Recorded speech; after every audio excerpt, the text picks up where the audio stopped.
The original Ikea model was actually found in a game that I made called Pixel Sword Island on June 20th, 2020. I made the Ikea model because I really liked SCP-3008 at the time, and I really liked that game, so I decided to make a model at Pixel Sword Island of it.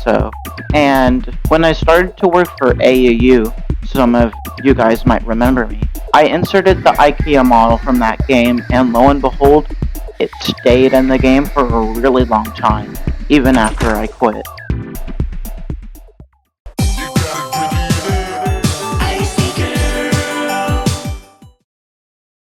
On December 5th, 2020, Fengson made a video of multiple avatars of Nebby going inside an Ikea.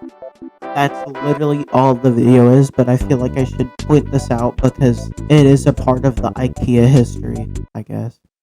Also, similarly to the Ikea, I kind of made a series of things called like the top hat buildings. There was like a top hat base and a top hat bench for some reason. I don't really know why I added those to AUU when I was working there, but they existed.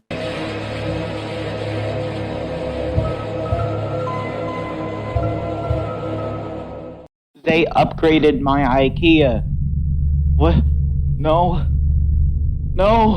So yeah, they kind of remodeled my Ikea and kept the whole idea of an Ikea existing in the game, which I like, but I made the original one. I just got a notification for a bizarre community saying the game has been closed down indefinitely until we patch out of all the different data exploits present. That was not in script. Just thought I'd let you know that.